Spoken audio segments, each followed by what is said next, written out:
Hello நண்பா, வணக்கம். உங்களுக்கு சப்த ரிஷிகள் தவம் செய்த முருகன் கோவில் பற்றி தெரியுமா? புதுக்கோட்டை மாவட்டம் தபசு மலை என்னும் ஊரில் சிறிய குன்றின் மேல் அமைந்துள்ளது. தபசு மலை பால தண்டாயுதபாணி கோவில். சப்த ரிஷிகள் தவம் செய்ததால் இந்த மலைக்கு தபசு மலை என்று பெயர் வந்ததாம். 1000 ஆண்டுகள் பழமையானது. கையில் தண்டத்துடன் நின்ற கோலத்தில் பால தண்டாயுதபாணியாக கையில் காட்சி தருகிறார். இவர் முனிவர்களாலும் சித்தர்களாலும் போற்றி வணங்கப்பட்டவர். ஒரு காலத்துல இங்கு முனிவர்கள் வேல் வைத்து வழிபட்டுள்ளனர்.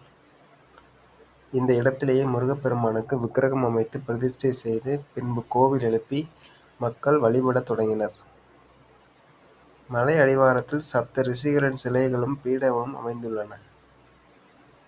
இந்த பீடங்கள் மிகவும் சக்தி வாய்ந்ததாக கருதப்படுகிறது. கோவிலை அடைய 75 படிக்கட்டுகளை ஏறி செல்ல வேண்டும். கோவிலுக்கு வரும் பக்தர்களுக்கு மூலிகை கலந்த பிரசாதம் வழங்கப்படுவது இக்கோவிலின் தனிச்சிறப்பு. இந்த பிரசாதத்தை சாப்பிட்டால் சர்க்கரை நோய், வயிறு சம்பந்தப்பட்ட நோய் போன்றவை குணமாகும் என்பது பக்தர்கள் நம்பிக்கை. கிரக தோஷங்களால் பாதிக்கப்பட்டவர்கள் இங்கு வீற்றிருக்கும் முருகப்பெருமானை வழிபட்டால் அனைத்து வித தோஷங்களும் நிவர்த்தியாகும் என்று நம்பப்படுகிறது. கந்தசஷ்டி கவச நாளில் பெண்கள் விரதமிருந்து தபசு மலையில் வீற்றிருக்கக்கூடிய முருகப்பெருமானை தரிசனம் செய்து விளக்கேற்றி வழிபட்டால் விரைவில் திருமண பாக்கியம் கிடைக்கும் என்றும், குழந்தை இல்லாதவர்கள் முருகப்பெருமானின் காலடியில் வைக்கப்பட்ட எலுமிச்சம்பழத்தை சாறு எடுத்து குடித்தால் விரைவில் குழந்தை பாக்கியம் கிடைக்கும் என்றும் பக்தர்கள் கூறுகின்றனர்.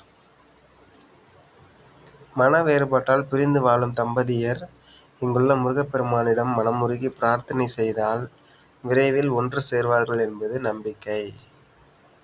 இந்த கோவில் புதுக்கோட்டையிலிருந்து 17 கிலோமீட்டர் தொலைவில் அமைந்துள்ளது.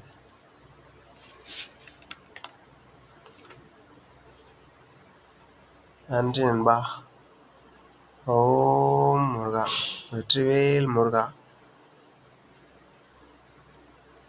நன்றி.